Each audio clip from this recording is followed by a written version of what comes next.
Still have the 41-year-old Superman. Houston does get Kevin Durant back after missing game one with a knee injury.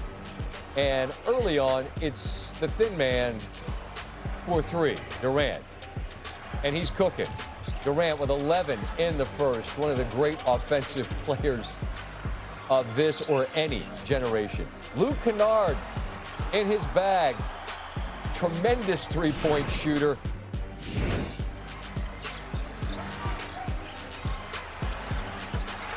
LeBron James knocks down the three. The lead's 13.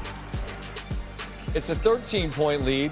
Marcus Smart, who hit a bunch of threes early with a lob up top. DeAndre Ayton reaches behind his head to slam that one down. The Lakers up 15.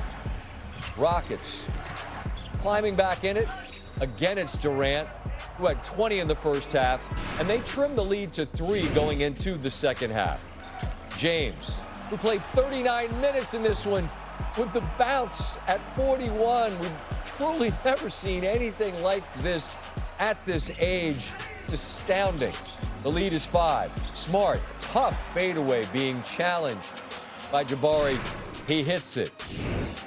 It's a 7-point lead into the fourth. Now, LeBron past Jabari Smith, and the lead is 5. Under 6 to go. Then it's Smart. I mentioned the threes early. Here's a big one late. Smart goes for 25. Luka cheering him on. Austin Reeves on the sideline cheering him on.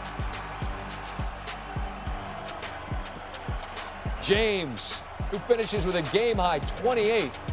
Need the same energy on the road, though. We don't have a choice. I mean, it's the postseason, so it's first to 4. It's never the first to 1. It's never the first to 2. And our whole mindset now is focused on Game 3. We know we're going to a hostile environment. Guys tend to play better at home than they do on the road, so we have to be ready for that pack. We got to be ready for that intensity. How good did that behind-the-back dunk feel for you?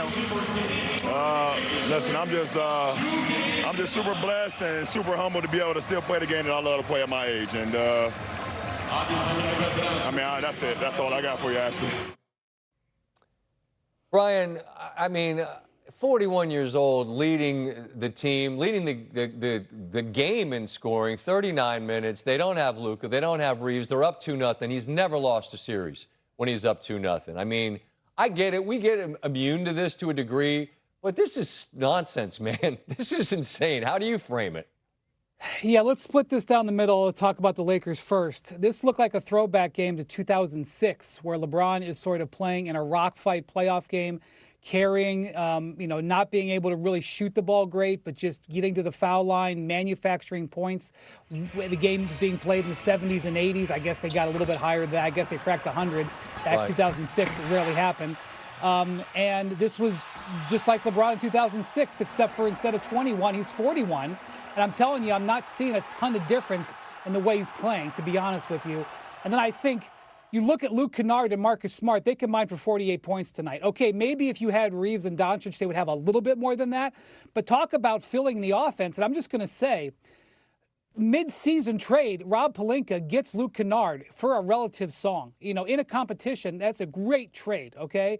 And then you got J.J. Redick, who has designed a game plan here that is taking advantage of Kennard. Kennard's not just standing in the corner catching and shooting threes. They got him moving around. They're giving it to him on the move. They're designing stuff for him. J.J. Redick's got his sleeves rolled up here, making this happen for Luke Kennard. And Smart, look, he's played in dozens of playoff games. He's going to get hot every now and then. It falls into place. Now let me go to the other side here. Scott, I know Kevin Durant has this bruised knee. He's obviously not 100%. He's got 9 turnovers in this game. He's got 9 turnovers. This is just an unacceptable showing. And again, like we have seen for months, coming down the stretch of a close game, the Rockets got nothing on offense. They got nothing. The Lakers are bringing double teams like everybody has for months, and Durant is turning the ball over, getting his pocket picked, throwing insane, wild passes. Alperen Şengün is not able to make a basket against Jackson Hayes for much of the second half. Jackson Hayes is plus 12 in this game defending Alperen Şengün, an all-star. Not acceptable for the Rockets. I take my hat off to the Lakers. I take my hat off to LeBron. They are doing a great job. Very impressive to get up 2-0. But the Rockets have to be disgusted to be down 0-2 in this series. I had Lakers defense deserves credit, but Houston, something's wrong. You just took that to the rim with authority. You answered my question. Are they, in a word, is Houston cooked in this series? Okay, so the Lakers are, hampered. So, but you're looking at winning 4 out of 5, and LeBron's playing this way, and Kennard's playing this way. The Lakers are going to have the home court. I mean, the Lakers have swung. I looked at the odds. The Lakers have swung to the favorite, and I don't disagree. All right. I get careless sometimes with people being down 2-0 and saying they're done. I did that once in the finals. That was a mistake, but, doesn't look great. Brian, appreciate your time as always. And it actually is worse for Portland because Denny Avdia fouls Fox. It turns into an and one. The lead's 9. Now Luke Cornett, dipsy-do reverse dunk, and it's a 14-point lead. Spurs in control, or are they? There's Robert Williams III, paint finish. Keep that in mind as you see this. Here's Scoot. I told you he was great in this one. 3 of his 31. It's a 1-point game. Next Blazer possession. Williams corner 3. It's an air ball, but there's Drew. Catches that bucket. Blazers up 1. Under 20 to go. Denny Avdia keeps that foot off the ground, and there's Williams with a throwdown. And the Blazers bench loving that as it's a 3-point advantage. 5 seconds to go, 3-point lead. Vassell, corner 3, challenged, no foul, and Portland gets the stop, and they get the victory. There's Thibault on the great challenge without contact. At least I didn't think so. Mitch Johnson wasn't happy about that. Here's Johnson with an update on Wemby after the loss. Mitch, Victor's in concussion protocol, but is he being examined for anything beyond that? No. I know it's early, but are you already planning to rule him out or go forward thinking that he's not going to be available for Game 3? It's tough. That protocol is the protocol, so we'll just follow it as everyone else does and plan accordingly. You say next man up mentality, but the entire team has to step up because he leaves a big hole in the lineup, both offensively and defensively. And then obviously we don't know how long he's going to be out, but we got to be ready to play without him. Brian Windhorst joins me now. If there were ever a question, and I can't imagine there would be, about the relative value of Wembanyama, it's clearly illustrated in this game. We're hearing about the protocol. We know what it is in the NFL. In the NBA, it's 48 hours, and that would not impact Game 3, but we obviously don't know the specifics of his condition, and I'm not asking you to be a doctor here because you're not.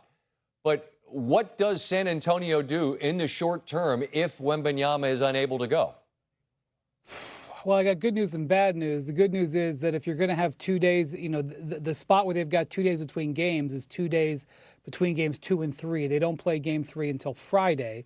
So in theory, there's enough hours, but it all depends on how he responds with the symptoms. But after 48 hours, he can maybe start that protocol. But as you can see right there, I mean, he's hitting that floor very hard.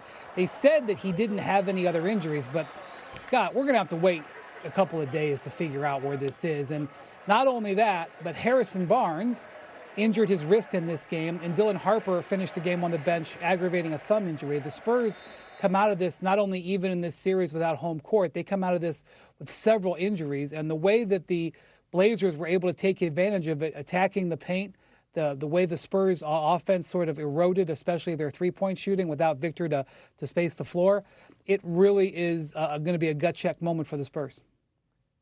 Was chuckling with Iman Shumpert on Monday evening about Wembanyama and how he truly messes up everything you want to do on offense single-handedly.